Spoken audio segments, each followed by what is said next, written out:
आगे बढ़ते हैं। प्रेम शुक्ला साहब हमारे साथ मौजूद हैं, भारतीय जनता पार्टी के प्रवक्ता हैं। प्रेम जी, सरकार बनने जा रही है आपकी, घटक दलों ने समर्थन पत्र भी दे दिया, चाहे चंद्रबाबू नायडू की बात करें, नीतीश कुमार जी की बात करें, लेकिन दोनों नेताओं का जो राजनीतिक करियर रहा है उसको लेकर जो चर्चाएं हैं, इस पर आप क्या कहेंगे? क्योंकि आप भी दिन भर ये जरूर सुन रहे होंगे। सामल जी, बहुत अच्छा प्रश्न है। देखिए, जो दोनों गठबंधन दलों में अब अगर आदरणीय नीतीश कुमार जी के संदर्भ में आपका करें तो अधिकतर समय वो एनडीए के साथ ही रहे हैं। चंद्रबाबू नायडू जी का भी लंबा समय एनडीए के साथ गया है, लेकिन अब इंडिया अलायंस में डीएमके है। विनोद जी तो उस घटना को जानते होंगे कि राजीव गांधी का हत्यारा कह के गुजराल की सरकार गिराई गई थी डीएमके को। अब श्रीमती सोनिया गांधी ने अपने पति के हत्यारे के साथ समझौता कर लिया।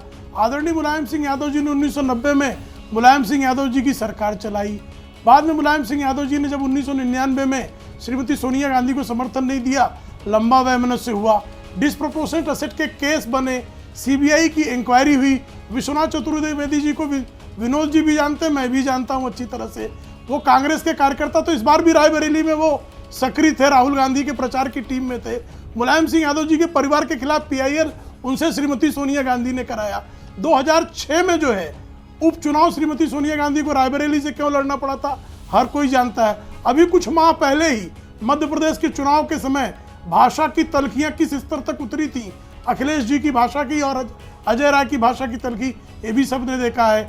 आम आदमी पार्टी किस तरह से सोनिया गांधी को भ्रष्ट कहता था और क्या क्या कहा गया। और अभी पंजाब में जो 3 उनके सांसद चुन के आए हैं, तीनों कांग्रेस के विरोध में चुनकर आए हैं।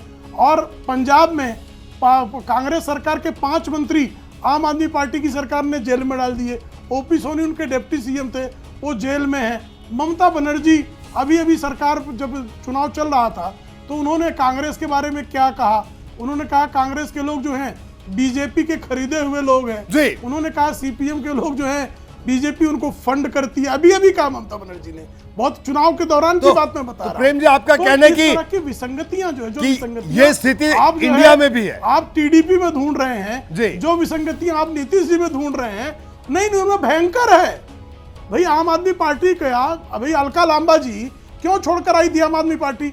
क्योंकि राजीव गांधी का भारत रत्न जो है वो वापस लेने के लिए दिल्ली विधानसभा में प्रस्ताव लाया गया था। कुछ ही अलका लांबा जी, झूठ बोल रहा हूं मैं बिल्कुल अलका जी के पास में आधार पर त्याग पत्र दिया था आम आदमी पार्टी से, क्योंकि ये राजीव गांधी जी के जो है ये समर्थक रही हैं, ये राजीव गांधी जी को मानती हैं और उनके भारत रत्न वापस लेने के लिए आम आदमी पार्टी के विधायकों ने प्रस्ताव लाया था विधानसभा में।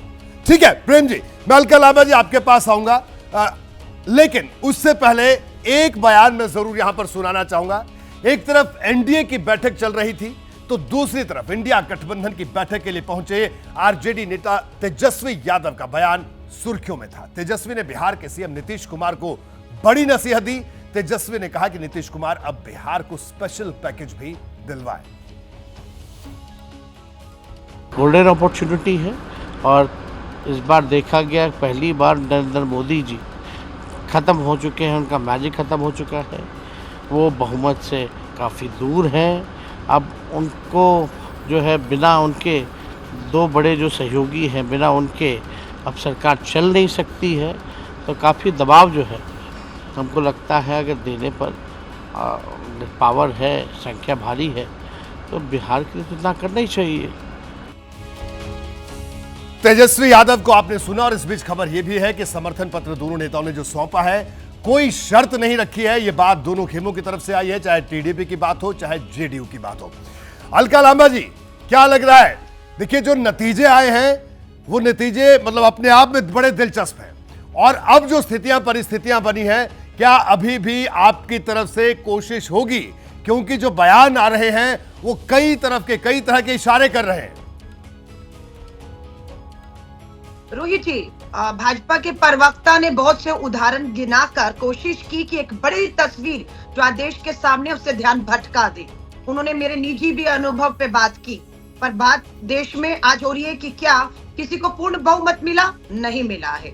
जो प्रधानमंत्री और भाजपा 400 सीटें पार का नारा लगा रही थी, वो 300 पार कर पाई। वो 272 का जादुई आंकड़ा अपने दम पर भाजपा हासिल कर पाई, नहीं कर पाई है। सच्चाई है कि प्रधानमंत्री जी के प्रति और सरकार के प्रति विश्वास बढ़ा नहीं, विश्वास घटा है और वो विश्वास हम पर आया है। हम 50 पर थे, आज 100 के करीब 99 सीटें कांग्रेस ने हासिल की, यानी कि भाजपा का सीधा जो नुकसान हुआ है उसका लाभ कांग्रेस को और इंडिया अलायंस को मिला है। जहां तक नीतीश जी के चंद्रबाबू नायडू जी की पार्टी की बात हो रही है, समय आने दीजिए, इतिहास उनका है। प्रधानमंत्री मोदी जी के भाषण, आज अमित शाह जी के भाषण, जो भी नीतीश जी और नायडू जी को लेकर रहे वायरल हो रहे हैं, तो कोई उनकी विश्वसनीयता नहीं है कि वो कितना लंबे समय तक इनके साथ रहेंगे, कितना ब्लैकमेल ये सरकार होगी। इस सरकार के बीजेपी के अंदरूनी, आपने अभी नितिन गडकरी जी, जो शिवराज सिंह चौहान जी 8 लाख से जीते, और भी तो नेता है ना भाजपा में, कहाँ हुई, कब बैठक हुई, कब सब सहमति से भाजपा के भीतर पहले मोदी जी को अपना नेता चुना गया, सीधा एनडीए की बैठक बुलाकर सौंप दिया गया पत्र। अब अंदर भी इतनी सुगबुगाहट है कि मोदी जी कोई अभी अपना नेता नहीं चुना, भाजपा ने अपने संसदीय दल की मीटिंग नहीं हुई, जो मेरे को जानकारी है, जो इनके हैंडल्स में मैं देख रही हूँ। और मैं फिर कहूंगी, हमने लोकतंत्र और संविधान बचाने की लड़ाई लड़ी और मुझे खुशी है वो लड़ाई हम जीतने में कामयाब हुए हैं। अब विपक्ष में बैठे या सत्ता में, इस समय बताएगा, लेकिन एक मजबूत विपक्ष में भी बैठेंगे तो देश का लोकतंत्र, ठीक है अलका जी, संविधान, अलका जी आप ही के सवाल को आगे लेते हैं। अभिषेक झा भी हमारे साथ है, अलका जी जेडीयू के प्रवक्ता है। अभिषेक झा साहब, आपने अलका लांबा जी को भी सुना और आपने प्रेम शुक्ला जी को भी सुना और हमारे पैनल को और पूरे देश भर को सुबह से सुन रहे होंगे आप। और पटना से भी आज कुछ तस्वीरें देखने को मिल रही हैं कि नीतीश जी के आवास के बाहर बहुत से लोग पहुंचे और वो कह रहे हैं, नारे लगा रहे हैं कि नीतीश जी वापस आ जाओ, वापस आ जाओ।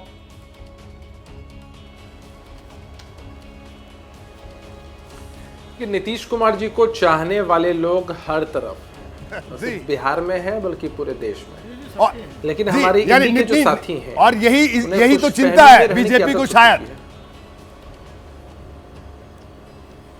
प्रेम जी भी मुस्कुरा रहे हैं। अब नीतीश जी की चाहत लोग रखते हैं, नीतीश जी की चाहत लोग रखते हैं, इसके लिए किसी को चिंतित होने की जरूरत नहीं है।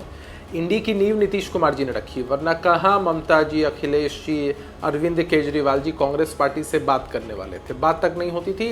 नीतीश जी की देन है कि इंडी का पूरा फॉर्मेशन हो पाया और आज ये लोग चिल्ला रहे हैं कि भाई हम तो सत्ता के काफी करीब पहुंच चुके हैं। अब क्या क्रोनोलॉजी है, परसों तक ये सरकार बनाने का दावा करते थे 295 और हारने के बाद भी इतने खुश हैं, हम तो इनको बधाई देते हैं। भाई क्लियर मेजोरिटी किसके पास है, एनडीए के पास है। सबसे बड़ी पार्टी कौन है, भारतीय जनता पार्टी है। सरकार किनकी बनने जा रही है, एनडीए की बनने जा रही है। देश के यशस्वी प्रधानमंत्री नरेंद्र मोदी जी फिर से बनेंगे। हमारी पार्टी ने समर्थन दे दिया, आपने वो दस्तखत वाला पन्ना जरूर दिखाया होगा। जी बिल्कुल, और उसमें साफ तौर पर नीतीश जी के दस्तखत है, सभी पार्टियों का दस्तखत है। जब दस्तखत कर दिया है और समर्थन दे दिया है, हम 7 चुनाव लड़े हैं, फिर भी ये कयास लगा रहे हैं। असल में क्या है ना कि इनको गूज बम्स आ रहे हैं, इनको सपना आता होगा कि शायद कल उठें और राहुल जी प्रधानमंत्री बन जाए, शायद कल उठें और अखिलेश जी प्रधानमंत्री बन जाए, कहीं ममता जी का नंबर लग जाए। रोहित जी, इनको खुशफहमी में रहने दीजिए। देश ने फिर से एक बार एक सशक्त और मजबूत सरकार चुनी है। अब सुनकर बड़ा आश्चर्य लगता है, ताज्जुब होता है कि एक विद्यार्थी 85-90 नंबर ला रहा था, उसने क्लेम किया कि मैं 95 लाऊंगा। चलिए 80 नंबर आते हैं उस विद्यार्थी के, 75 नंबर आते हैं, पास तो वही हुआ है ना। और उस पर हंस कौन रहा है, खुशी कौन मना रहा है, जो विद्यार्थी खुद फेल हो चुका है। वस्तुतः स्थिति यही है, राजनीति में नंबर्स का गेम होता है, मेजॉरिटी की बात होती है। अगर आपको मेजॉरिटी मिली है, इसका मतलब आप सफल हुए हैं। मेजॉरिटी से आप 1 अंक भी पीछे हैं, इसका मतलब आप पूरी तरीके से विफल है। इस बात को स्वीकारना चाहिए, लेकिन खुश हो रहे हैं। ठीक है, अब मैं आपको रोकूंगा अभिषेक झा साहब, आपको रोकूंगा। तो अभिषेक झा भी कह रहे हैं जैसे कि नीतीश जी ने बड़ी मजबूती के साथ समर्थन पत्र दिया, बिना शर्त समर्थन की बात कही।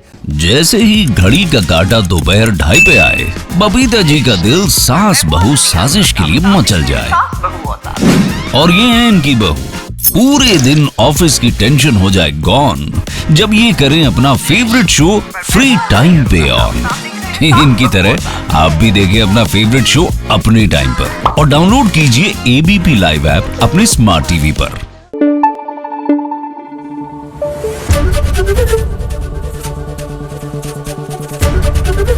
एबीपी न्यूज आपको रखे आगे।